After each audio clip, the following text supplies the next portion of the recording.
brought to you by Vigard. ನಮ್ಮಿಂದ ನೇರ ಪ್ರಶ್ನೆಗಳು, ಅತಿಥಿಗಳ ನೇರ ಉತ್ತರ ಇದೆ ಎನ್ಕೌಂಟರ್. ಇವತ್ತಿನ ಎನ್ಕೌಂಟರ್ನಲ್ಲಿದ್ದಾರೆ ತೇಜಸ್ವಿ ಸೂರ್ಯ. ತೇಜಸ್ವಿ ಸೂರ್ಯ ಅವರೇ, ಕಾರ್ಯಕ್ರಮಕ್ಕೆ ನಿಮಗೆ ಸ್ವಾಗತ. ನಮಸ್ಕಾರ ಸರ್. ಸೊ ಚುನಾವಣೆ ಶುರುವಾಗಿದೆ, ಅದರ ಕಾವು ಜಾಸ್ತಿ ಆಗ್ತಾ ಇದೆ, ಹೇಗೆ ನಡೀತಾ ಇದೆ? ಹೋದ ಬಾರಿಯ ಚುನಾವಣಾ ರೆಕಾರ್ಡ್ಸ್ಗಳನ್ನು ಬ್ರೇಕ್ ಮಾಡುವಂಥ ಮಟ್ಟದಲ್ಲಿ ಮೋದಿ ಅಂಡರ್ ಕರೆಂಟ್ ಇದೆ. ಈಗ ರೂರಲಲ್ಲೂ ಕೂಡ ಅದೇ ಗಾಳಿ ಇದೆ ಅಂತ ಅನ್ಸುತ್ತಾ? 100ಕ್ಕೆ 100 ಸರ್. ನನಗೆ ಎಷ್ಟೋ ಸತಿ ಅನಿಸುತ್ತೆ, ಜನ ಯಾವತ್ತೂ ಕೂಡ ಒಂದು ಬೆಟರ್ ಆಲ್ಟರ್ನೇಟಿವಿಗೋಸ್ಕರ ಕಾಯ್ತಾ ಇರ್ತಾರೆ. ಬೆಟರ್ ಆಲ್ಟರ್ನೇಟಿವ್ ಸಿಕ್ಕಿಲ್ಲ ಅನ್ನೋ ಕಾರಣಕ್ಕೆ ಯಾರು ಇಂತಿರ್ತಾರೆ ಅವರನ್ನೇ ಅವರು ವಿತೌಟ್ ಎನಿ ಚಾಯ್ಸ್ ಆಯ್ಕೆ ಮಾಡ್ತಾ ಇರ್ತಾರೆ. ಬಟ್ ಹಂಗಂದ ಮಾತ್ರಕ್ಕೆ ಅವರು ಅದನ್ನು ಅಕ್ಸೆಪ್ಟ್ ಮಾಡ್ಕೊಂಡಿದ್ದಾರೆ ಅಂತಲ್ಲ, ಅವ್ರು ತಡ್ಕೊಂಡಿರ್ತಾರೆ.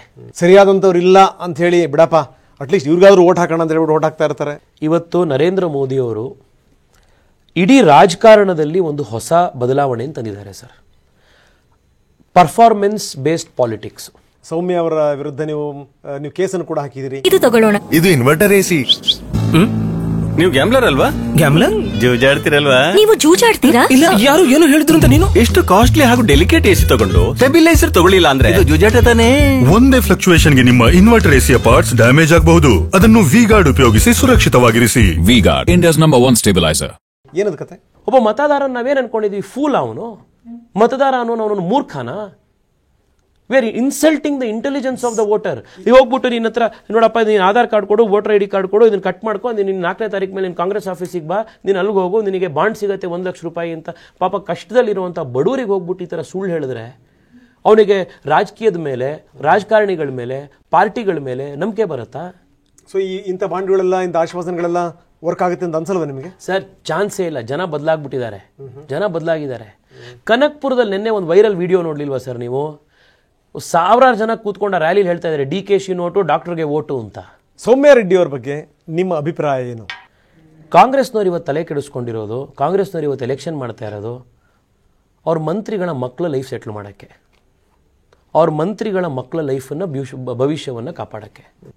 ಇಡೀ ದೇಶದಲ್ಲೇ ನೀವು ನೋಡಿ, ಕಾಂಗ್ರೆಸ್ ಪಾರ್ಟಿ ಹೋರಾಟ ಮಾಡ್ತಾ ಇರೋದು ರಾಹುಲ್ ಗಾಂಧಿ ಲೈಫನ್ನು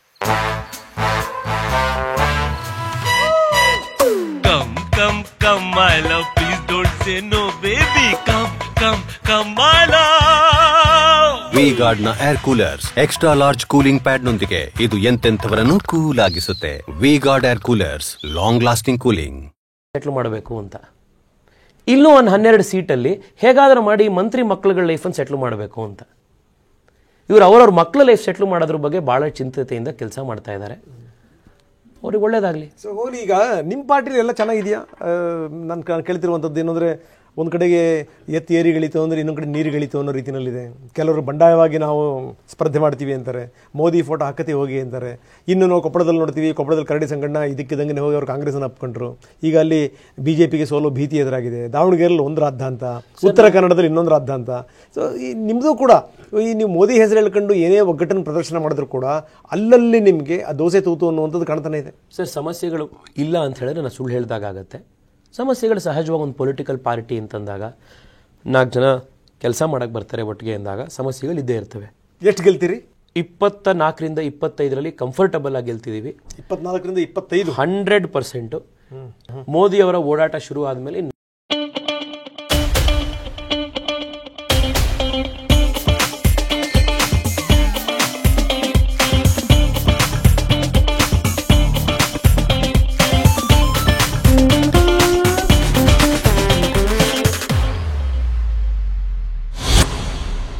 ನಾಲ್ಕು ಸೀಟು ಕೂಡ ಯಾವ 50-50 ಇದ್ದೀವಿ ಅಥವಾ ಸ್ವಲ್ಪ ಎಡ್ಜಲ್ಲಿ ಇದ್ದೀವಿ. ಮೋದಿಯವರ ಪ್ರವಾಸ, ನಮ್ಮ ನ್ಯಾಷನಲ್ ಲೀಡರ್ಸ್ಗಳ ಕ್ಯಾಂಪೇನು ಎಲ್ಲ ಸ್ಟಾರ್ಟ್ ಆದಮೇಲೆ 28ಕ್ಕೆ 28 ಗೆದ್ದರೂ ಕೂಡ ನೀವು ಆಶ್ಚರ್ಯ ಪಡಬೇಡಿ. ಹೌದಾ? 100%. ದೇಶಾದ್ಯಂತ ಸರ್, ಪ್ರಧಾನಮಂತ್ರಿಗಳು ಪ್ರತಿ ಸತಿ ಏನು ಟಾರ್ಗೆಟ್ ಕೊಡ್ತಾರೋ ಅದನ್ನು ಜನ ಮುಟ್ಟಿಸಿದ್ದಾರೆ. ನಾವು ಮುಟ್ಟಿಸಿದ್ದೀವಿ ಅಂತ ಹೇಳ್ತಾ ಇಲ್ಲ. ಫಸ್ಟ್ ಟೈಮ್ ಪ್ರೈಮ್ ಮಿನಿಸ್ಟರ್ ಕೇಳಿದ್ರು 272+ ಕೊಡಿ ಅಂದರು. ಮಿಷನ್ 272+, ನನಗೊಂದು ಫುಲ್ ಮೆಜಾರಿಟಿ ಗೌರ್ಮೆಂಟ್ ಕೊಡಿ ಅಂದರು. ಜನ 282 ಕೊಟ್ಟರು. 2ನೇ ಸತಿ ಮೋದಿಯವರು ಅಬ್ಕಿ ಬಾರ್ 300 ಪಾರ್ ಅಂದರು. 300 ಸೀಟ್ ಮೇಲೆ ನನಗೆ ಕೊಡಿ ಅಂದರು. ಜನ 303 ಕೊಟ್ಟರು. ಈಗ 400 ಸೀಟ್ ಮೇಲೆ ಕೊಡಿ ಅಂತ ಕೇಳಿದ್ದಾರೆ. ಏನು ಮೋದಿಯವರು ಹೊರತಾಗಿ ಇಲ್ಲೇನು ಬೇರೆ ಏನು ನಡೆಯೋದೇ ಇಲ್ವಾ ಅಂತೇಳಿ ಅಂಥ ಸ್ಥಿತಿ ಒಂದು ಪಕ್ಷಕ್ಕೆ ಬರಬೇಕಾ? ಸರ್, ವಾಜಪೇಯಿ ಆದಮೇಲೆ ಏನು ಸರ್? ಇವತ್ತು ವಾಜಪೇಯಿ ಅವರಿಲ್ಲ ಅಂದರೆ ಬೇರೆ ಏನೂ ಕಾಣ್ತಾನೆ ಇಲ್ವಲ್ಲ ಅಂತ ಪ್ರಶ್ನೆ ಕೇಳಿದರು. ಅದ್ರ ಮಧ್ಯದಲ್ಲೇ ಅರುಣ್ ಜೇಟ್ಲಿ ಹುಟ್ಟು ಬಂದರು, ಸುಷ್ಮಾ ಸ್ವರಾಜ್ ಹುಟ್ಟು ಬಂದರು. ರಾಜನಾಥ್ ಸಿಂಗ್ ಬಂದರು, ಅಮಿತ್ ಶಾ ಬಂದರು, ನರೇಂದ್ರ ಮೋದಿ ಬಂದರು. ಇವತ್ತು ನರೇಂದ್ರ ಮೋದಿಯ ಛತ್ರ ಛಾಯೆಯಲ್ಲಿ ಎಷ್ಟೋ ನಾಯಕರುಗಳು ಬೆಳೀತಾ ಇದ್ದಾರೆ. BJP ಒಂದು ಆರ್ಗ್ಯಾನಿಕ್ ಆಗಿ ಬೆಳೆಯುವಂಥ ಪಾರ್ಟಿ. ಇದರಲ್ಲಿ ಕುಟುಂಬ ವ್ಯವಸ್ಥೆಯಿಂದ ಬೆಳೆಯೋ ಪಾರ್ಟಿ ಅಲ್ಲ. ಕುಟುಂಬ ವ್ಯವಸ್ಥೆಯಲ್ಲಿ ಬೆಳೆಯುವಂಥ ಪಾರ್ಟಿ ಏನು ಗೊತ್ತಾ ಸರ್ ಪ್ರಾಬ್ಲಮ್ಮು? ಈಗ ಯಾರಾದರೂ ಒಂದು ಜನ್ರೇಷನಲ್ಲಿ ಒಬ್ಬ ದಡ್ಡ ಹುಟ್ಟುಬಿಟ್ಟ ಅಂತಂದರೆ ಅವ್ರು ಆ ದಡ್ಡನ್ನೇ ಇಟ್ಕೊಂಡು 30 ವರ್ಷ ಕಳಿಬೇಕಾಗುತ್ತೆ. ಇಲ್ಲಿ ನಾವು ಅವ್ರಿಗೆ ಜೋತ್ ಬೀಳಬೇಕು ಅಂತಿಲ್ಲ. ಇಲ್ಲಿ ಇವತ್ತು ನಮಗೆ ಯಾರು ಪರ್ಫಾರ್ಮ್ ಮಾಡ್ತಾ ಇದ್ದಾರೆ ನಾಯಕರು, ಯಾರಿಂದ ನಮಗೆ ಇವತ್ತು ಡೆಲಿವರಿ ಸಿಗ್ತಾ ಇದೆ, ಯಾರಲ್ಲಿ ಒಂದು ಪ್ರತಿಭೆ ಇದೆ, ಯಾರು ಕೆಲಸ ಮಾಡ್ತಾ ಇದ್ದಾರೆ, ಅವ್ರಿಗೆ ಮುಕ್ತ ಅವಕಾಶ ಇರುವಂಥ ಒಂದು ವೇದಿಕೆ. ಬೇರೆ ಪಕ್ಷದವರು ಏನಾದರೂ ಕುಟುಂಬ ರಾಜಕಾರಣ ಮಾಡಿದರೆ ಅದರಲ್ಲಿ ದಡ್ಡರಿರ್ತಾರೆ. BJP ಅವರು ಏನಾದರೂ ಕುಟುಂಬ ರಾಜಕಾರಣ ಮಾಡಿದರೆ ಅದರಲ್ಲಿ ಮಹಾನ್ ಬುದ್ಧಿವಂತರು, ಮೇಧಾವಿಗಳು ಸರ್ ಇಲ್ಲ, ನಾನು ಆ ಥರ ಯಶಸ್ವಿ ಪುರುಷರಿರ್ತಾರೆ ಅಂತಿರ್ತಾವೆ. ಯಡಿಯೂರಪ್ಪನವರು ರಾಜ್ಯದ ಮಾಜಿ ಮುಖ್ಯಮಂತ್ರಿಗಳು, ಈಗ CEC ಸದಸ್ಯರು, ಈಗ ಅವ್ರ ಮಗ 3 ಬಾರಿ MP ಆಗಿರುವಂಥವ್ರು, ಈಗ ಮತ್ತೊಮ್ಮೆ ಅದೃಷ್ಟ ಪರೀಕ್ಷೆಗಳಿದ್ದಾರೆ. ಇನ್ನೊಬ್ಬರು ಶಾಸಕರು, ಮತ್ತೆ ಈಗ BJP ಅಧ್ಯಕ್ಷರು. ಅದಕ್ಕಿಂತ ಬೆಸ್ಟ್ ಎಕ್ಸಾಂಪಲ್ ಬೇಕಾ? ನಿಮ್ಮಲ್ಲೇ ಇಷ್ಟಿರ್ಬೇಕಾದ್ರೆ ನೀವು ಕುಟುಂಬದ ರಾಜಕಾರಣದ ಬಗ್ಗೆ ಮಾತಾಡ್ತೀರಿ ಸರ್. ಇವಾಗ ಈಗ ನೀವು ಹೇಳಿದಂಥ ಎರಡೂ ಹೆಸರುಗಳಲ್ಲಿ ಹಲವಾರು ವರ್ಷ ರಾಘವಣ್ಣ ಆಗಿರಲಿ, ವಿಜೇಂದ್ರ ಅವರಾಗಿರಲಿ ಕೆಲಸ ಮಾಡಿಕೊಂಡು ಪಾರ್ಟಿಯಲ್ಲಿ ಕಾರ್ಯಕರ್ತರಾಗಿ ಕೆಲಸ ಮಾಡಿದ್ದಾರೆ. ಅವ್ರ ಮನೇಲಿ ಮಲಗಿದ್ರು, ಯಡಿಯೂರಪ್ಪನವ್ರ ಮಗನೋ ಒಂದೇ ಕಾರಣ ಕರ್ಕೊಂಡು ಬಂದು ಅವ್ರನ್ನ ಮಾಡಿದ್ರು, ಹಾಗೇನಲ್ಲ. ಆಮೇಲೆ ಇವತ್ತು ಅಧ್ಯಕ್ಷರಿದ್ದಾರೆ ಅವರು. ಅವರ ಅವಧಿ ಮುಗಿದ ಮೇಲೆ ಮತ್ತೊಬ್ಬರು ಕಾರ್ಯಕರ್ತರ ಅಧ್ಯಕ್ಷರಾಗ್ತಾರೆ, ವ್ಯವಸ್ಥೆ ನಡ್ಕೊಂಡು ಹೋಗುತ್ತೆ. ಮೋದಿಯವರು ಪಾರ್ಲಿಮೆಂಟಲ್ಲೇನೆ ಕುಟುಂಬ ರಾಜಕಾರಣದ, ಕುಟುಂಬ ಆಧಾರಿತ ಪೊಲಿಟಿಕಲ್ ಪಾರ್ಟಿಗಳ ಡೆಫಿನಿಷನ್ನೇ ಮಾಡಿಬಿಟ್ರು. ಒಂದೇ ಫ್ಯಾಮಿಲಿಗೆ ಜೋತ್ ಬಿದ್ದು ಈ ಫ್ಯಾಮಿಲಿಲಿ ಹುಟ್ಟುವಂಥ ಮಕ್ಕಳೇ ನಾಳೆ ನಮಗೆಲ್ಲವನ್ನೂ ಸರ್ವಸ್ವ, ಅವರೇ ರಾಜ್ಯಾಧ್ಯಕ್ಷರು, ಅವರೇ ರಾಷ್ಟ್ರೀಯ ಅಧ್ಯಕ್ಷರು, ಅವರೇ ಪ್ರಧಾನಮಂತ್ರಿಗಳು, ಅವರೇ MP ಗಳು, ಇದನ್ನೇ ಮಾಡ್ತಾ ಬಂದಾಗ ಆಗ ಪ್ರಜಾಪ್ರಭುತ್ವ ಎಲ್ಲಿ ಬರುತ್ತೆ ಒಂದು ಪೊಲಿಟಿಕಲ್ ಪಾರ್ಟಿಲಿ ಅಂತ ಅವ್ರು ಪ್ರಶ್ನೆ ಕೇಳಿರುವಂಥದ್ದು. ಸೊ ಈಗ ನಾನು ಹೇಳ್ತಿರೋವಂಥದ್ದು, ಈ ವ್ಯವಸ್ಥೆ ಇವತ್ತು ಎಲ್ಲ ಹಂತದಲ್ಲೂ ಬದಲಾವಣೆ ಆಗಬೇಕಾಗಿದೆ. ದೇಶದ ಮಟ್ಟದಿಂದ ಹಿಡಿದು ಗ್ರಾಮ ಪಂಚಾಯಿತಿಯ ಮಟ್ಟದವರೆಗೂ ಕೂಡ ಎಲ್ಲ ಮಟ್ಟದಲ್ಲೂ ಮಾಡಬೇಕಾಗಿದೆ. ಬದಲಾವಣೆ ಆಗ್ತಾ ಹೋಗ್ತವೆ. ಈಗ ನೀವು ಹೇಳಿದ್ರಿ ಯಡಿಯೂರಪ್ಪನವ್ರ ಮಕ್ಕಳು ಅವರೆಲ್ಲರೂ ಕೂಡ ಪಾರ್ಟಿ ಕೆಲಸ ಮಾಡಿರುವಂಥವ್ರು ಅನ್ನುವಂಥ ಮಾತು. ಯಡಿಯೂರಪ್ಪನವ್ರ ಮಕ್ಕಳಿಗೆ ಎಲ್ಲವೂ ಕೂಡ ದಕ್ಕತ್ತೆ. ಆದರೆ ಆ ಪಕ್ಕದಲ್ಲಿರುವಂಥ ಪಾಪದ ಈಶ್ವರಪ್ಪನವ್ರ ಮಗನಿಗೆ ಏನೂ ಇಲ್ಲ. ಅವರು ಚುನಾವಣೆಗೆ ನಿಲ್ಲಬೇಕೀಗ, ಹೋರಾಟ ಮಾಡಬೇಕು ಅಂತ ಒಂದು ಸ್ಥಿತಿ ಇದೆ. ಇದು ನ್ಯಾಯನಾ ಸರ್? ಈಶ್ವರಪ್ಪನವರ ಬಗ್ಗೆ ವೈಯಕ್ತಿಕವಾಗಿ ನನಗೆ ಬಹಳ ದೊಡ್ಡ ಗೌರವ ಇದೆ. 2 ಕಾರಣಕ್ಕೆ ಸರ್. ಒಂದು, ನಮ್ಮ ಪಾರ್ಟಿಯಲ್ಲಿ ಇವತ್ತಿಗೂ ಕೂಡ ಹಿಂದುಳಿದ ಸಮಾಜದಿಂದ ಬಂದಿರುವಂಥ ಒಂದು ಪ್ರಮುಖ ನಾಯಕರು, ಬಿಗ್ ಫೇಸ್ ಈಶ್ವರಪ್ಪನವರು. ಅಧ್ಯಕ್ಷರಾಗಿ ಕೂಡ ಅವ್ರ ಪಾರ್ಟಿಗೆ ಸೇವೆ ಸಲ್ಲಿಸಿದ್ದಾರೆ. ನನಗೆ ಈಗಲೂ ಕೂಡ ವಿಶ್ವಾಸ ಇದೆ ಅವರು ಅವರ ನಿರ್ಧಾರ ಏನಿದೆ ಅದನ್ನು ಅವರು ರಿವ್ಯೂ ಮಾಡ್ತಾರೆ, ಇನ್ನೊಂದು ಸತಿ ಯೋಚನೆ ಮಾಡ್ತಾರೆ, ಪಾರ್ಟಿ ಜೊತೆಗೆ ಅವ್ರು ನಿಲ್ತಾರೆ ಅಂತ. ಅವರಿಗೆ ಪಾರ್ಟಿ ಸೂಕ್ತವಾದಂಥ ಸ್ಥಾನಮಾನ ಕೊಡಬೇಕು ಅನ್ನುವಂಥ ಒಂದು ಆಗ್ರಹ ಕೂಡ ನನಗಿದೆ. BJPನಲ್ಲಿ ಇತ್ತೀಚೆಗೆ ಒಂದು ಪರಂಪರೆ ಶುರು ಆಗಿಬಿಟ್ಟಿದೆ. ಮುಂದೆ ಯಾರ್ಯಾರು ಕಾಂಪಿಟೇಟರ್ಸ್ ಆಗ್ತಾರಲ್ಲ ಅವ್ರನ್ನ ಇವಾಗಿನಿಂದಲೇ ಕೊಯ್ದು ಬಿಡೋಣ ಅಂತ. ಈಗ CT ರವಿಗಾಗಿದ್ದು ಅದನ್ನೇ, ಪ್ರತಾಪ್ ಸಿಂಹಗಾಗಿದ್ದು ಅದನ್ನೇ. ಬಹುಶಃ ಏನು ಅಂತಂದರೆ ಈ ಪ್ರಶ್ನೆ ನೀವು ಎಷ್ಟರ ಮಟ್ಟಿಗೆ ಉತ್ತರ ಕೊಡ್ತೀರೋ ಗೊತ್ತಿಲ್ಲ. CT ರವಿಗೆ ಮತ್ತು ಪ್ರತಾಪ್ ಸಿಂಹಗೆ ಯಾರು ಟಿಕೆಟ್ ತಪ್ಪಿಸಿದ್ರು ಅವರು ತೇಜಸ್ವಿ ಸೂರ್ಯ ವಿರುದ್ಧನೂ ಕೂಡ ಮಸರತ್ ಮಾಡಿದ್ರು ಅಂತ. ನಿಜನಾ? ರಾಜಕಾರಣ ಅಂದಾಗ ಸಹಜವಾಗಿ ಒಳಗಡೆ ಮುಸುಕಿನ ಗುದ್ದಾಟ, ಅದು ಇದು ಇವೆಲ್ಲವೂ ಬೇರೆ ಬೇರೆ ರೀತಿ ಇರ್ತವೆ. ಆದರೆ ನಮ್ಮ ಪಾರ್ಟಿಯಲ್ಲಿ ಆನೆಸ್ಟಾಗಿ ಕೆಲಸ ಮಾಡುವಂಥ, ಪಾರ್ಟಿ ಜೊತೆಗೆ ಕಮಿಟ್ಮೆಂಟ್ ಇರುವಂಥ ಕಾರ್ಯಕರ್ತರು, ಅವರೆಷ್ಟೇ ದೊಡ್ಡವರಿರಲಿ ಚಿಕ್ಕವರಿರಲಿ, ಇವತ್ತಿನ ನರೇಂದ್ರ ಮೋದಿ ನೇತೃತ್ವದ, ಅಮಿತ್ ಶಾ ಅವರ ನೇತೃತ್ವದ ಒಂದು ವ್ಯವಸ್ಥೆಯಲ್ಲಿ ಅವರಿಗೆ ನ್ಯಾಯ ಸಿಗುತ್ತೆ, ಜಾಗ ಸಿಗುತ್ತೆ ಅನ್ನುವಂಥ ವಿಶ್ವಾಸ ಅಂತೂ ನನಗಿದೆ. ಅಷ್ಟನ್ನು ಮಾತ್ರ ನಾನು ಈ ಸಂದರ್ಭದಲ್ಲಿ ಹೇಳ್ಬೋದು. ತೇಜಸ್ವಿ, ಕಾಂಗ್ರೆಸ್ ಈಗ ಒಂದು ಲೆಕ್ಕದಲ್ಲಿ ಜಾಹೀರಾತು ಸಮರ ಶುರು ಮಾಡಿದೆ. ನೀವೇನಾದರೂ BJPಯವ್ರು ನಂಬ್ಕೊಂಡ್ರೆ ಚೊಂಬೆ ಗ್ಯಾರಂಟಿ ಅಂತ ಜಾಹೀರಾತು. ಜೊತೆಗೆ ಏನಾದರೂ ಇವತ್ತು ಹೇಳಿದೆ, ನೋಡಿ ನಾವು ಭಾಗ್ಯಗಳನ್ನು ಕೊಟ್ಟಿದ್ದೀವಿ, ಆದರೆ ಇವರು ದೌರ್ಭಾಗ್ಯಗಳನ್ನು ಕೊಡ್ತಾರೆ ಅಂತ. ಒಂದು ಲೆಕ್ಕದಲ್ಲಿ ಈ ಮೋದಿಯವರ ಈ ಶಾಡೋ ರೀತಿಯ ಒಂದು ಫೋಟೋ ಹಾಕ್ಬಿಟ್ಟು ಅವರು ಹೇಳ್ತಾ ಇದ್ದಾರೆ, BJP ನಂಬಿದ್ರೆ ದೌರ್ಭಾಗ್ಯ. ನೀವು ಯಾರ್ಯಾರಿಗೆ ಚೊಂಬು ಕೊಟ್ಟಿದ್ದೀರಿ ಅಂತ ನಾನು ಕೇಳ್ತಾ ಬರ್ತೀನಿ ಸರ್, ಅವರು ಉತ್ತರ ಕೊಡಲಿ. ಸರ್, ಕಳೆದ 10 ತಿಂಗಳಲ್ಲಿ ಸಿದ್ದರಾಮಯ್ಯನವರು ಬಜೆಟ್ ಪ್ರಸ್ತುತ ಮಾಡಾದ ಮೇಲೆ ಅವರೆಲ್ಲ ಈ ಗ್ಯಾರಂಟಿಗಳಿಗೆ ದುಡ್ಡು ಕೊಡಲಿಕ್ಕೋಸ್ಕರ ಅವರು ಕೃಷಿ ಬಜೆಟನ್ನು 38% ಕಡಿಮೆ ಮಾಡಿದ್ರು. ಚೊಂಬು ಕೊಟ್ಟಿದ್ದು ಯಾರಿಗೆ? ರಾಜ್ಯದ ರೈತರಿಗೆ. ಫ್ರೀಬಿಗಳನ್ನು ಕೊಡೋದಕ್ಕೋಸ್ಕರ, ಈ ಗ್ಯಾರಂಟಿಗಳನ್ನು ಕೊಡೋದಕ್ಕೋಸ್ಕರ ಅವರು ನೀರಾವರಿ ಬಜೆಟ್ನಲ್ಲಿ 17% ಕಡಿಮೆ ಮಾಡಿದ್ರು. ಅವರೇನು ಕರ್ನಾಟಕಕ್ಕೆ ಮಹಾದಾಯಿ, ಅಪ್ಪರ್ ಭದ್ರಾ, ಇನ್ನೊಂದು ಮೇಕೆದಾಟು ಅಂತ ಗುದ್ದಾಡ್ತಾರಲ್ಲ, 17% ನೀರಾವರಿಲಿ ಬಜೆಟ್ ಕಡಿಮೆ ಮಾಡಿದ್ರು. ಚೊಂಬು ಕೊಟ್ಟಿದ್ದು ಯಾರಿಗೆ? ರೈತರಿಗೆ. 13,000 ಕೋಟಿ ರೂಪಾಯಿ SC STಗಳಿಗಿತ್ತು. ಆ SC STಗಳಿಗಿದ್ದಂಥ 13,000 ಕೋಟಿ ರೂಪಾಯಿನ ಇವರು ಡೈವರ್ಟ್ ಮಾಡಿ ಗ್ಯಾರಂಟಿಗಳಿಗೆ ಕೊಟ್ಟರು. ಚೊಂಬು ಕೊಟ್ಟಿದ್ದು ಯಾರಿಗೆ? ರಾಜ್ಯದ SC STಗಳಿಗೆ ಕಾಂಗ್ರೆಸ್ನವ್ರು ಚೊಂಬು ಕೊಟ್ಟರು. ಇವತ್ತು ಇವರು ಚೊಂಬು ಕೊಟ್ಟರು ಅಂತ ಅಡ್ವರ್ಟೈಸ್ಮೆಂಟ್ ಹಾಕಿದಾರಲ್ಲ, ಬೆಂಗಳೂರಿಗೆ ಎಷ್ಟು ಬಜೆಟ್ ಇತ್ತೋ ಅದರ 12% ಬಜೆಟ್ಟು ಬೆಂಗಳೂರಿಗೆ ಕತ್ತರಿಸಿದ್ದಾರೆ.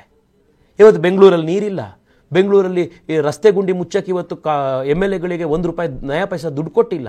ಚೊಂಬು ಕೊಟ್ಟಿದ್ದು ಯಾರಿಗೆ? ಬೆಂಗಳೂರಿನಲ್ಲಿರುವಂಥ 1.5 ಕೋಟಿ ಜನಕ್ಕೆ. ಎಜುಕೇಷನ್ ಬಜೆಟ್ ಕಡಿಮೆ ಮಾಡಿದ್ರು, ಎಜುಕೇಷನ್ ಬಜೆಟ್ ಕಡಿಮೆ ಮಾಡಿ ಅದನ್ನು ಕೂಡ ಗ್ಯಾರಂಟಿಗಳಿಗೆ ದುಡ್ಡು ಕೊಟ್ಟರು. ಚೊಂಬು ಕೊಟ್ಟಿರೋದು ಯಾರಿಗೆ? ರಾಜ್ಯದ ಯುವಕರಿಗೆ ಚೊಂಬು ಕೊಟ್ಟರು. ಇದು ಕಾಂಗ್ರೆಸ್ ಮಾಡೆಲ್ಲು, ಇದು ಕಾಂಗ್ರೆಸ್ ಮಾಡೆಲ್ಲು. ಇವತ್ತು ಸರ್ ನೀವು ಕಳೆದ 6-7 ತಿಂಗಳಲ್ಲಿ ಬೆಂಗಳೂರದೇ ಕತೆ ತಗೊಳ್ಳಿ. ಇವ್ರ ಅಧಿಕಾರಕ್ಕೆ ಬಂದಾಗಿಂದ ಇವತ್ತಿನ ತನಕ we are making headlines for only the wrong reasons. ವಿಧಾನಸೌಧದ ಒಳಗಡೆ ಪಾಕಿಸ್ತಾನ್ ಜಿಂದಾಬಾದ್ ಘೋಷಣೆಗಳನ್ನು ಕೂಗಿದ್ರು, 5 ಮಂತ್ರಿಗಳು ಬಂದು ಅದನ್ನು ಡಿಫೆಂಡ್ ಮಾಡಿಕೊಂಡ್ರು. ರಾಮೇಶ್ವರಂ ಕೆಫೆಯಲ್ಲಿ ಬಾಂಬ್ ಬ್ಲಾಸ್ಟ್ ಆಯಿತು, ಅದನ್ನು ಬಂದು ಮಂತ್ರಿಗಳು ಡಿಫೆಂಡ್ ಮಾಡಿಕೊಂಡ್ರು. ಬೆಂಗಳೂರಿನಲ್ಲಿ ಹಿಂದೆ ಎಂದೂ ನೋಡದಲ್ಲೇ ಇದ್ದಂಥ ನೀರಿನ ಸಮಸ್ಯೆ ಬಂತು, ಕುಡಿಯೋ ನೀರಿಗೆ ಸಮಸ್ಯೆ ಬಂತು. ಇವರು ಬಂದಾದ ಮೇಲೆ ಏನೇನು ಕೊಡುಗೆ ಅಂತಂದರೆ ಇದೇ ಇವ್ರ ಕೊಡುಗೆ. ಇವ್ರು ಅಡ್ವರ್ಟೈಸ್ಮೆಂಟ್ ಹಾಕ್ತಾರೆ, ಮೋದಿ ಕರ್ನಾಟಕ ಕೊಟ್ಟಿರೋದು ಚೊಂಬು ಅಂತ. ಇದು ಯಾವುದು ಮುಟ್ಟಲ್ಲ ಹಾಗಾದ್ರೆ ಜನರಿಗೆ ಅಂತ. ಸರ್ ನೀರಿನ ಸಮಸ್ಯೆ ಸತ್ಯನೋ ಸುಳ್ಳೋ ಸರ್? ಇವತ್ತು ನಾವು ಕ್ಯಾಂಪೇನ್ಗೆ ಹೋದಾಗ ಜನ ಬಾಯಲ್ಲಿ ಸಿಕ್ಕಂಗೆ ಬೈತಾ ಇದ್ದಾರೆ. ಸಿಕ್ಕಿದ ಕಡೆ ನೀರಿಲ್ಲ, ಕಾಂಗ್ರೆಸ್ನವ್ರಿಗೆ ಹೇಳಿ, ಸರ್ಕಾರಕ್ಕೆ ಹೇಳಿ, ಸಿದ್ದರಾಮಯ್ಯನವ್ರಿಗೆ ಹೇಳಿ, DK ಶಿವಕುಮಾರ್ ಹೇಳಿ ಅಂತ. ಇದು ಜನ ಗೊತ್ತಾಗ್ತಾ ಇಲ್ವಾ? ಬಾಂಬ್ ಬ್ಲಾಸ್ಟ್ ಆಗಿರೋದು ಸುಳ್ಳ? ಪಾಕಿಸ್ತಾನ್ ಜಿಂದಾಬಾದ್ ಘೋಷಣೆ ಮಾಡಿದ್ದು ಸುಳ್ಳ? ಬಜೆಟ್ ಇವಾಗ ಇಷ್ಟೊಂದು ಕಡಿಮೆ ಮಾಡಿರೋದು ಸುಳ್ಳ? ಸ್ವತಃ DK ಶಿವಕುಮಾರ್ ಅವರೇ ಹೇಳಿದ್ರಲ್ಲ ಅವ್ರ MLAಗಳ ಮೀಟಿಂಗ್ನಲ್ಲಿ, ಈ ವರ್ಷ ನಮಗೆ ಅಭಿವೃದ್ಧಿ ಕಾರ್ಯಗಳಿಗೆ ಯಾವುದೇ ದುಡ್ಡಿಲ್ಲ ನಮ್ಮ ಹತ್ರ ಅಂತ. ಇದು ಸುಳ್ಳ? ಗೆದ್ದ ಮೇಲೆ ತೇಜಸ್ವಿ ಸೂರ್ಯ ಮಂತ್ರಿ ಆಗ್ತಾರ? ನಾನು ಅವತ್ತು ಅಮಿತ್ ಶಾ ಅವರಿಗೆ 2014ರಲ್ಲಿ ಅವರ ರಾಷ್ಟ್ರೀಯ ಅಧ್ಯಕ್ಷರಾದಾಗ ನಾನೊಂದು ಇಮೇಲ್ ಬರೆದಿದ್ದೆ ಸರ್. ಆ ಇಮೇಲ್ನಲ್ಲಿ ನಾನು 2 ವಿಚಾರ ಬರೆದಿದ್ದೆ. ನಾನು ದೇಶದಲ್ಲಿ ಬಡತನ ನಿರ್ಮೂಲನೆ ಮಾಡೋದಕ್ಕೋಸ್ಕರ, ಬಡ ಜನರ ಏಳಿಗೆಗೋಸ್ಕರ ನಾನು ಕೆಲಸ ಮಾಡಬೇಕು ಅಂತ ನನಗೆ ಹಂಬಲ ಇದೆ. ಫಾಸ್ಟ್ ಪೇಸ್ಡ್ ಇಕನಾಮಿಕ್ ಗ್ರೋತ್ ದೇಶದಲ್ಲಿ ಆಗಬೇಕು, ಆರ್ಥಿಕತೆ ಬೆಳೀಬೇಕು, ಬಡತನ ನಿರ್ಮೂಲನೆ ಆಗಬೇಕು. ಈ ಒಂದು ವಿಷನ್ನ ಇಟ್ಕೊಂಡು BJP ಕೆಲಸ ಮಾಡ್ತಾ ಇದೆ. ಅದಕ್ಕೋಸ್ಕರ ನಾನು BJPಲಿ ಕೆಲಸ ಮಾಡಬೇಕು. 2ನೇದು ಭಾರತ ಉಳಿಬೇಕು ಅಂತಂದರೆ ನಮ್ಮ ರಾಜಕಾರಣದ ಒಂದು ಫೌಂಡೇಶನು ಹಿಂದುತ್ವದ ಮೇಲೆ ನಿಂತಿರಬೇಕು. ಈ 2 ಕಾರಣ BJP ನನಗೆ ಮ್ಯಾಚ್ ಆಗೋದ್ರಿಂದ ನಾನು BJP ಸೇರ್ಕೊಳ್ಬೇಕು ಅಂತ ನಾನು ಅವ್ರಿಗೆ ಇಮೇಲ್ ಬರೆದಿದ್ದೆ. ಅವತ್ತು ನಾನು MP ಆಗಬೇಕು ಅಂತ ನಾನು ಇಮೇಲ್ ಬರೀಲಿಲ್ಲ, ನನಗೆ ಮಂತ್ರಿ ಮಾಡಿ ಒಂದು ದಿವಸ ಅಂತ ನಾನು ಅವ್ರಿಗೆ ಇಮೇಲ್ ಬರೆದಿಲ್ಲ. ಈ 2 ತತ್ವಕ್ಕೋಸ್ಕರ ನಾನು ರಾಜಕಾರಣದಲ್ಲಿ BJP ಆಯ್ಕೆ ಮಾಡ್ಕೊಂಡು BJPಲಿ ಕೆಲಸ ಮಾಡ್ತಾ ಇದ್ದೀನಿ. ಪಾರ್ಟಿ ಯಾವ ಕೆಲಸ ಸಿಗುತ್ತೆ, ಯಾವ ಅವಕಾಶ ಕೊಡುತ್ತೆ, ಏನು ಕೆಲಸ ಮಾಡು ಅಂತ ಹೇಳುತ್ತೆ, 1 ಡೇ ಅಟ್ ಎ ಟೈಮ್ ನೋಡಿಕೊಂಡು ನಾನು ಪ್ರತಿ ದಿವಸ ಕೆಲಸ ಮಾಡ್ತೀನಿ. ಯಾಕೆ ಈ ಮಾತನ್ನು ಕೇಳಿದೆ ಅಂದರೆ, ಈ ಬಾರಿ ಘಟಾನುಘಟಿಗಳಿಗೆ ನೀವು ಟಿಕೆಟ್ ಕೊಟ್ಟಿದ್ದೀರಿ, ದೊಡ್ಡವರಿಗೆ ಟಿಕೆಟ್ ಸಿಕ್ಕಿದೆ. ಈ ಬಾರಿ ರಾಜ್ಯದ ಮಾಜಿ ಮುಖ್ಯಮಂತ್ರಿಗಳಿಗೆ ಇಬ್ಬಿಬ್ಬರಿಗೆ ಟಿಕೆಟ್ ಸಿಕ್ಕಿರುವಂಥದ್ದು ಸಾಮಾನ್ಯ ಸಂಗತಿ ಅಲ್ಲ. ಜೊತೆ ನಿರಂತರವಾಗಿ ಎದ್ದು ಬರ್ತಿರುವಂಥವ್ರು ಕೂಡ ಇದ್ದಾರೆ. ಈ ಬಾರಿ ಎಲ್ಲೋ ಕಡೆ ಕಾಂಪಿಟೇಷನ್ ಜಾಸ್ತಿ ಆಗುತ್ತೇನೋ ಅಂತ ಹೇಳಿ ಅಂತ ಅಂದರೆ ಕರ್ನಾಟಕದ ವಿಚಾರಕ್ಕೆ ಸಂಬಂಧಪಟ್ಟಂಗೆ. ಸರ್ ನಾನು ಯಾವ ಕಾಂಪಿಟೇಷನ್ನಲ್ಲೂ ಇಲ್ಲ ಸರ್. ನೀವಿಲ್ಲ, ಜನರಲಿ ಕೇಳ್ತಾ ಇದ್ದೀನಿ ನಾನು. ಸರ್ ಜನರಲ್ ಇರ್ಬೋದು ಸರ್, ನನಗೆ ಗೊತ್ತಿಲ್ಲ ಅದು. ಈಗ ಸಹಜವಾಗಿ ಯಾರು ಕಾಂಪಿಟೇಷನ್ ಅಂತ ರಾಜಕಾರಣವನ್ನು ಅಪ್ರೋಚ್ ಮಾಡ್ತಾರೋ ಅವ್ರಿಗೆ ಬಹುಶಃ ಕಾಂಪಿಟೇಷನ್ ಇರ್ಬೋದು. ಬಟ್ ನಾನು ಫ್ರ್ಯಾಂಕ್ಲಿ ಹೇಳ್ತೀನಿ ಸರ್, ನಿನ್ನೆ ನಾನು ಒಂದು ರಥಯಾತ್ರೆಯಲ್ಲಿ ಇದ್ದೆ ನಮ್ಮ ವಿಜಯನಗರದ. ಇದು ತಗೊಳ್ಳೋಣ, ಇದು ಇನ್ವರ್ಟರ್ AC. ನೀವು ಗ್ಯಾಮ್ಲರ್ ಅಲ್ವಾ? ಗ್ಯಾಮ್ಲರ್ ಜೂಜಾಡ್ತಿರಲ್ವಾ? ನೀವು ಜೂಜಾಡ್ತೀರಾ? ಇಲ್ಲ, ಯಾರು ಏನು ಹೇಳಿದ್ರು ಅಂತ ನೀನು ಎಷ್ಟು ಕಾಸ್ಟ್ಲಿ ಹಾಗೂ ಡೆಲಿಕೇಟ್ AC ತಗೊಂಡು ಸ್ಟೆಬಿಲೈಸರ್ ತಗೊಳ್ಳಿಲ್ಲ ಅಂದ್ರೆ ಇದು ಜೂಜಾಟ ತಾನೇ. ಒಂದೇ ಫ್ಲಕ್ಚುಯೇಷನ್ಗೆ ನಿಮ್ಮ ಇನ್ವರ್ಟರ್ ACಯ ಪಾರ್ಟ್ಸ್ ಡ್ಯಾಮೇಜ್ ಆಗಬಹುದು. ಅದನ್ನು V-Guard ಉಪಯೋಗಿಸಿ ಸುರಕ್ಷಿತವಾಗಿರಿಸಿ. V-Guard, India's #1 stabilizer. KP ಅಗ್ರಹಾರದಲ್ಲಿ ಅಲ್ಲಿ ಹೋಗಬೇಕಾದ್ರೆ ಅಲ್ಲಿ ಮೇಲ್ಗಡೆ ಟೆರೆಸ್ಸಿಂದ ಯಾರು ವಯಸ್ಸಾದವರು, ಮಕ್ಕಳು, ಅವ್ರುಗಳು ನಮ್ಮನ್ನು ನೋಡಿದಾಗ ಆ ಖುಷಿಲಿ ಉತ್ಸಾಹದಲ್ಲಿ ಕಿರ್ಚೋವಂಥದ್ದು, ಅಲ್ಲಿ ಮೇಲ್ಗಡೆಯಿಂದ ಹೂವು ಇರ್ಚೋವಂಥದ್ದು, ಅಲ್ಲಿಂದ ಜೋರಾಗಿ ನಮ್ಮನ್ನು ನೋಡಿ ಮೋದಿ ಮೋದಿ ಅಂತ ಕೇಳಿ ಇದನ್ನು ಮಾಡೋದು, ಬಂದು ಆಶೀರ್ವಾದ ಮಾಡೋದು, ಗೆಲ್ಲೇಬೇಕಪ್ಪ ನೀನು ಅನ್ನೋದು. ಸರ್ ಅದೆಲ್ಲ ನನಗೇ ಕೊಡ್ತಾ ಇರುವಂಥ ಪ್ರೀತಿ ಅಂತಲ್ಲ, ಮೋದಿಯ ಅಂಬಾಸಿಡರ್ ಇವನಿಲ್ಲಿ ಅಂತ ಕೊಡ್ತಾ ಇರುವಂಥ ಪ್ರೀತಿ. ನಾನು ನಿಜವಾಗ್ಲೂ ಆ ಕ್ಷಣದಲ್ಲಿ ನನ್ನ ಮನಸ್ಸಲ್ಲಿ ಅನಿಸಿದ್ದು ಇಷ್ಟೇ, ಯಾವ ಜನ್ಮದಲ್ಲಿ ಏನು ಪುಣ್ಯ ಮಾಡಿದ್ರಿಂದ ಇಂಥ ಒಬ್ಬ ನಾಯಕನ ಒಬ್ಬ ಅಧಿಕೃತ ಪ್ರತಿನಿಧಿಯಾಗಿ ಒಂದು ಕ್ಷೇತ್ರದಲ್ಲಿ ಚುನಾವಣೆಗೆ ಹೋಗಿ ಇಂಥ ಪೊಲಿಟಿಕಲ್ ಪಾರ್ಟಿ ಅಫಿಷಿಯಲ್ ಸಿಂಬಲ್ ಇವನಿಗೆ ಗೊತ್ತಿದ್ರೆ ಇವನಿಗೆ ಈ ಪಾರ್ಟಿಗೆ ಓಟು ಅನ್ನೋ ರೀತಿ ಜನರ ಮಧ್ಯದಲ್ಲಿ ಹೋಗಿ ಈ ಪ್ರೀತಿ ವಿಶ್ವಾಸ ಗಳಿಸುವಂಥ ಒಂದು ಅವಕಾಶ ಭಗವಂತ ಈ ಜೀವನದಲ್ಲಿ ಕಲ್ಪಿಸ್ಕೊಟ್ನಲ್ಲ. ನನಗೆ ಆ್ಯಕ್ಚುಲಿ ಸರ್ ಇದಕ್ಕಿಂತ ದೊಡ್ಡದು ಏನು ಆಂಬಿಷನ್ಸೇ ಇಲ್ಲ. You are underperformed MP ಅಂತ ಹೇಳ್ತಾ ಇದ್ರು. ಇಡೀ ದೇಶದ ಅತಿ ದೊಡ್ಡ ಆಕ್ಸಿಜನ್ ಕಾನ್ಸಂಟ್ರೇಟರ್ ಬ್ಯಾಂಕನ್ನು 1600ಕ್ಕೂ ಹೆಚ್ಚು ಆಕ್ಸಿಜನ್ ಕಾನ್ಸಂಟ್ರೇಟರ್ಗಳನ್ನು ಎಲ್ಲ ಕಡೆಯಿಂದ ಅದನ್ನು ಸಂಪರ್ಕ ಮಾಡಿ ತೆಗೆದುಕೊಂಡು ಬಂದು ಆಫೀಸಲ್ಲಿ ಬ್ಯಾಂಕ್ ಮಾಡಿ 2,000 ಜನಕ್ಕೆ ಅದನ್ನು ಮನೆ ಮನೆಗೆ ಹಗಲು ರಾತ್ರಿಯಿಂದಲೇ ತಲುಪಿಸಿ ಜೀವ ಉಳಿಸುವಂಥ ಕೆಲಸ ಮಾಡ್ತು. 27 ಲಕ್ಷ ವ್ಯಾಕ್ಸಿನೇಷನ್ ನಮ್ಮ ಕಾನ್ಸ್ಟಿಟ್ಯೂಯೆನ್ಸಿಲಾಗಿದೆ. ಬೇರೆಯವ್ರಿಗಿಂತ ಮುಂಚೆ ವ್ಯಾಕ್ಸಿನೇಷನ್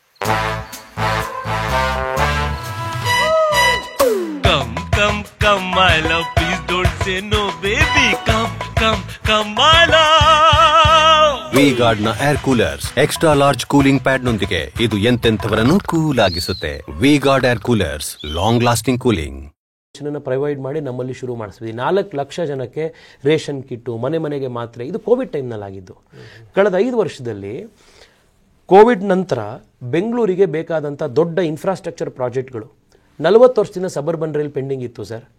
ಬೆಂಗಳೂರಿಗೆ ಸಬರ್ಬನ್ ರೈಲ್ ಇವತ್ತು ಅಪ್ರೂವ್ ಆಗಿದೆ ಅಂತಂದರೆ ನಾನು 26-27 ಮೀಟಿಂಗ್ ಬೇರೆ ಬೇರೆ ಹಂತದಲ್ಲಿ ಮಾಡಿ ಸಬರ್ಬನ್ ರೈಲ್ ಅಪ್ರೂವಲ್ ಮಾಡಿಸ್ಕೊಂಡು ಬಂದ್ವಿ. ಸಬರ್ಬನ್ ರೈಲ್ನ 2 ಕಾರಿಡಾರ್ ಕೆಲಸ ಪ್ರಾರಂಭ ಆಗಿದೆ. ಕಳೆದ 5 ವರ್ಷದಲ್ಲಿ ಪರ್ಪಲ್ ಲೈನ್ ಮೆಟ್ರೋ ಓಪನ್ ಮಾಡಿಸಿದ್ವಿ. ಈಗ 78 ಕಿಲೋಮೀಟರ್ ಮೆಟ್ರೋ ಬೆಂಗಳೂರಲ್ಲಿ ಕಾಮಗಾರಿ ಮಾಡ್ತಾ ಇದೆ.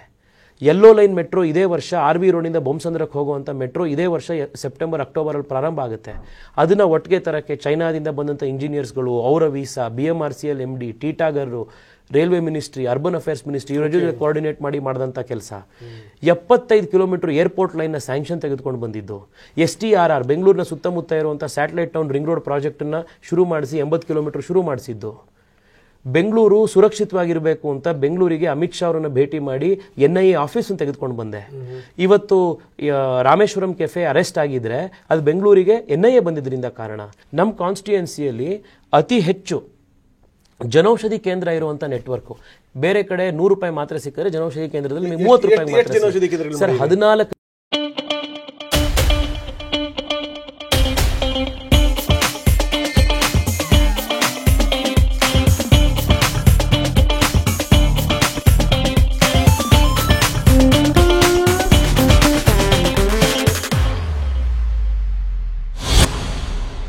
ಜನೌಷಧಿ ಕೇಂದ್ರ ಇತ್ತು ನಮ್ಮ ಕಾನ್ಸ್ಟಿಟ್ಯೂನ್ಸಿ. ನಾನು ಎಲೆಕ್ಟ್ ಆದ ವರ್ಷ.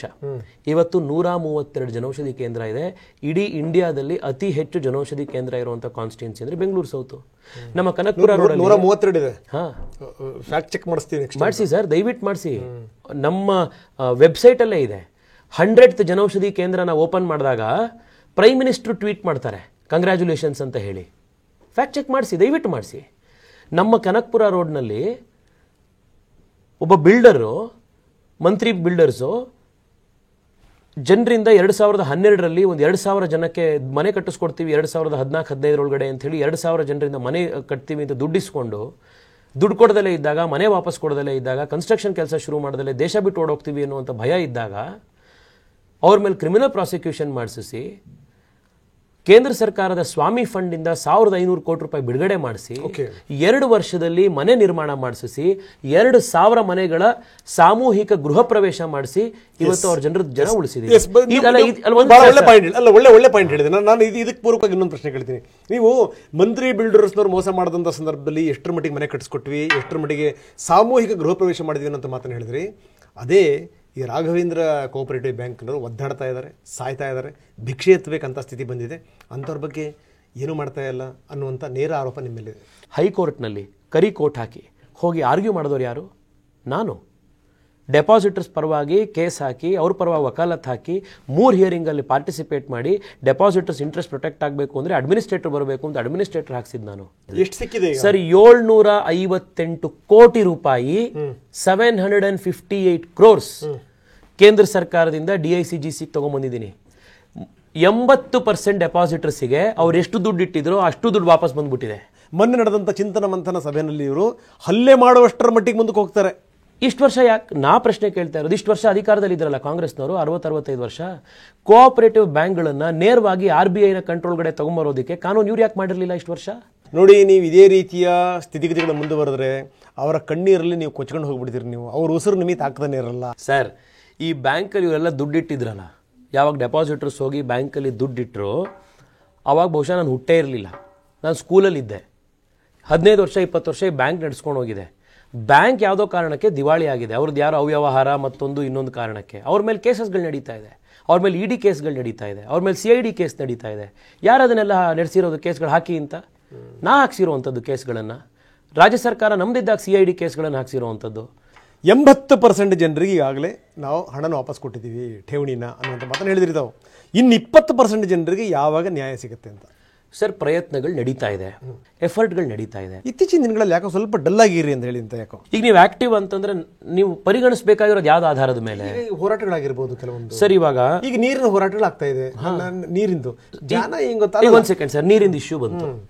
ಈಗ ನೀರಿಂದ ಇಶ್ಯೂ ಬಂದಾಗ ಬೆಂಗಳೂರಿನ ಎಲೆಕ್ಟೆಡ್ ರೆಪ್ರೆಸೆಂಟೇಟಿವ್ಸ್ಗಳ ಪೈಕಿ ರಸ್ತೆಯಲ್ಲಿ ಇಳಿದು ಒಂದಲ್ಲ ಎರಡಲ್ಲ ನಿರಂತರವಾಗಿ 10 ದಿನ ಜನರು ಮಧ್ಯದಲ್ಲಿ ಹೋಗಿ ವಾಟರ್ ಟ್ಯಾಂಕರ್ಗಳನ್ನು ಅರೇಂಜ್ ಮಾಡಿ ಬೆಂಗಳೂರಿನಲ್ಲಿ BJP ಹೋರಾಟ ಮಾಡಿದಾಗ, ಒಂದು ನಿಮಿಷ ಇದು ನೀವು ಕವರ್ ಮಾಡಿದ್ದೀರಲ್ಲ, ಹೋರಾಟ ಮಾಡಿದೆ. BWSSB ಚೇರ್ಮನ್ರನ್ನ ಮೀಟ್ ಮಾಡಿದ್ವಿ. ನಾನೇ ಸಲಹೆಗಳು ಕೊಟ್ಟಿದ್ದು BWSSB ಚೇರ್ಮನ್ಗೆ, ಲೇಕ್ಗಳು ಯಾವುದಿದೆ, ಯಾವ ಕೆರೆಗಳಿದೆ, ಆ ಕೆರೆಗಳನ್ನೆಲ್ಲ ನೀವು ಟ್ರೀಟೆಡ್ ವಾಟರಲ್ಲಿ ತುಂಬಿಸಿ ಅಂತ, ಇಂಗು ಗುಂಡಿಗಳನ್ನ ಬೋರ್ವೆಲ್ಗಳ ಪಕ್ಕದಲ್ಲಿ ಮಾಡಿಸಿ. ಆದ್ರೆ ಏನಂದ್ರೆ ಈಗ ಅದೇ ನಾನು ನಗರದ ಪೇಟೆಯಲ್ಲಿ ಹೋಗಿ ಗಲಾಟೆ ಮಾಡಿದೆ ಅಂತ ಇಟ್ಕೊಳ್ಳಿ, ಯಾವ್ದು ನ್ಯಾಯ ಆಗಬೇಕು ಆ ಹುಡುಗಂಗೆ ಅಂತ. 3 ದಿವಸ ನ್ಯೂಸ್ ಪೇಪರಲ್ಲಿ ಟಿವಿಲಿ ಫುಲ್ ಬರುತ್ತೆ ಅದು. ಆದ್ರೆ ಈಗ ಜನೌಷಧಿ ಕೇಂದ್ರ ನಾನು 130 ಮಾಡಿದೆ, ಅದು ಸೆನ್ಸೇಷನಲ್ ಅಲ್ಲ. ಈಗ ನಾನು ಒಂದು ಸಂಗತಿ ಹೇಳ್ತೀನಿ ನಿಮಗೆ, ನೋಡಿ ಮುಖ್ಯಮಂತ್ರಿಗಳಾದಿಯಾಗಿ ನಿಮಗೆ ಅಂತಾರೆ, ನಿಮಗೆ ಒಂದ ಎರಡ ನಿಮಗೆ ನಿಮಗೆ ನಿಮ್ಗೆ ಅನ್ನುವಂಥ ನಿಮಗೆ ಇವ್ರೇನಪ್ಪ ಇವರು ಈ ಬಂಡಲ್ ಸೂರ್ಯ ಅಂತಾರೆ, ನಿಮಗೆ ಡಯಪರ್ ಸೂರ್ಯ ಅಂದಿದ್ದು ಕೇಳಿ ನಾನು. ಮುಖ್ಯಮಂತ್ರಿಗಳು ಹೇಳ್ತಾರೆ ಅಮಾಸೆ ಸೂರ್ಯ ಅಂತಾರೆ. ಈ ನೋಡಿ ಟೀಕೆ ಟಿಪ್ಪಣಿಗಳು ಈ ರಾಜಕೀಯದ ಒಂದು ಭಾಗಗಳು. ನಾನು ಹೇಳ್ತಿರುವಂಥದ್ದು ಏನು ಅಂದರೆ, ಇದು ನಿಮ್ಮನ್ನು ಹೆಚ್ಚೆಚ್ಚು ಬೇರೂರಿಸ್ಲಿಕ್ಕೆ ಹೆಲ್ಪ್ ಆಗುತ್ತೆ ಅಂತ. ಮುಂದಿನ ಈಗ ಇದೇ ಸಂದರ್ಭದಲ್ಲಿ ನೀವು ಕೆರೆ ಹೂಳು ತೆಗೆಸ್ರಪ್ಪ ಅಂತ ಒಂದಿಷ್ಟು ಪ್ರತಿಭಟನೆಗಳಾಗಬೇಕು, ಬೆಂಗಳೂರಿನ ಕೆರೆಗಳಿಗೆ ಒಂದಿಷ್ಟು ಜೀವ ಕೊಟ್ಟರಪ್ಪ ಅಂತ ಆಗಬೇಕು. ಜೊತೆಗೆ ಅಲ್ಲಲ್ಲ, ರೈತರಿಗೆ ವಿದ್ಯುತ್ ಸಿಗ್ತಾ ಇಲ್ಲ, ಸಾಯ್ತಾ ಇದ್ದಾರೆ ರೈತರು, ಅದಕ್ಕೆ ಸಂಬಂಧಪಟ್ಟ ಹೋರಾಟಗಳಾಗಬೇಕು. ನನಗೆ ಅನ್ಸೋದು ನೀವು ಅಂತಂದರೆ ಬರೀ ನಿಮಗೆ ಮಾತ್ರ ಅಲ್ಲ, ಇಡೀ BJP ವಿಚಾರಕ್ಕೆ ಸಂಬಂಧಪಟ್ಟಂಗೆ ಎಲ್ಲೋ ಕಡೆಗೆ ಡಲ್ ಆಗಿದೆ ಅಂತ. ಸರ್ 3 ಲಕ್ಷ ಕಿಲೋಮೀಟರ್ ನಾನು ಕಳೆದ 2-2.5 ವರ್ಷದಲ್ಲಿ ಪ್ರವಾಸ ಮಾಡಿದ್ದೀನಿ ದೇಶದ ಪ್ರತಿ ರಾಜ್ಯದಲ್ಲಿ. ನೀವು ವೆಸ್ಟ್ ಬೆಂಗಾಲ್ದು ಒಂದು ಉದಾಹರಣೆ ಕೊಟ್ರಿ, ಅದು ಮಾಧ್ಯಮದಲ್ಲಿ ಹೈಲೈಟ್ ಆಯಿತು. ಯಾಕೆ ಅಂತಂದರೆ ಅಲ್ಲಿ ಬಾಂಬ್ ಸಿಡಿಸಿದ್ರು, ಮಮತಾ ಬ್ಯಾನರ್ಜಿ ಇದ್ರು, ಮತ್ತೊಂದಿದ್ರು. ಛತ್ತೀಸ್ಗಢದಲ್ಲಿ ಪಬ್ಲಿಕ್ ಸರ್ವಿಸ್ ಕಮಿಷನ್ ಪರೀಕ್ಷೆಯಲ್ಲಿ ದೊಡ್ಡ ಹಗರಣ ನಡೆದಿತ್ತು. ಆ ಹೋರಾಟ ಮಾಡಿ CBI ತನಿಖೆಗೆ ವ್ಯಕ್ತಪಡಿಸಿ ಅದನ್ನು ಒಳಪಡಿಸಿ ಸುಮಾರು 30,000 ಜನ ಹುಡುಗರು ಯಾರು ಎಕ್ಸಾಮ್ ಬರೆದಿದ್ರು ಅವರಿಗೆ ಎಕ್ಸಾಮ್ ಮಾಡಿಸುವಂಥ ಒಂದು ಪ್ರಯತ್ನ ಮಾಡಿದ್ದು ನಾನು. ಈಗ ರಾಜಸ್ಥಾನದಲ್ಲಿ ಟೀಚರ್ಸ್ ಎಕ್ಸಾಮ್ ರಿಕ್ರೂಟ್ಮೆಂಟ್ ಇತ್ತು. ಟೀಚರ್ಸ್ ಎಕ್ಸಾಮ್ ರಿಕ್ರೂಟ್ಮೆಂಟದು ಹೋರಾಟ ಮಾಡಿ ಹೊಸದಾಗಿ ಟೀಚರ್ಸ್ ರಿಕ್ರೂಟ್ ಆಗೋ ರೀತಿ ಮಾಡಿದ್ವಿ. ಪರೀಕ್ಷೆ ಪದೇ ಲೀಕ್ ಆಗ್ತಾ ಇತ್ತು, ಕ್ವೆಶ್ಚನ್ ಪೇಪರ್ಗಳು. ಅಮಿತ್ ಶಾ ಅವರನ್ನು ನಾವು ಡೆಲಿಗೇಷನ್ ತಗೊಂಡು ಹೋಗಿ ಅಮಿತ್ ಶಾ ಅವರನ್ನು ಭೇಟಿ ಮಾಡಿ ಸಂಸತ್ತಿನಲ್ಲಿ ಪೇಪರ್ ಲೀಕ್ ಆದರೆ ಅದಕ್ಕೆ ಕಠಿಣ ಶಿಕ್ಷೆ ಸಿಗಬೇಕು ಅಂತ ಹೇಳಿ ಕಾನೂನು ತರಿಸುವಂಥ ಕೆಲಸ ಮಾಡ್ತು. ನಿರಾಶೆ ಮಾಡಲ್ಲ ನೀವು ಸಮಾಜಕ್ಕೆ? ಸರ್ 100ಕ್ಕೆ 100 ಇಲ್ಲ ಸರ್, 100% ಇಲ್ಲ. ನೀವು ಹೇಳಿದ್ರಿ, ನಮ್ಗೆ ಆಶ್ವಾಸನೆ ಕೊಟ್ಟಿದ್ದೀರಿ, ನಾವು ನಿರಾಶೆ ಮಾಡಲ್ಲ ನಿಮ್ಮನ್ನು ಅಂತ. ಅದೇ ರೀತಿ ನಡ್ಕೊಳ್ಳಿ. All the very best. Thank you so much sir. Thank you. ಇದು ಇವತ್ತಿನ ಎನ್ಕೌಂಟರ್. ನಿರಂತರ ಸುದ್ದಿಗಾಗಿ ನೋಡ್ತಾ ಇರಿ TV9.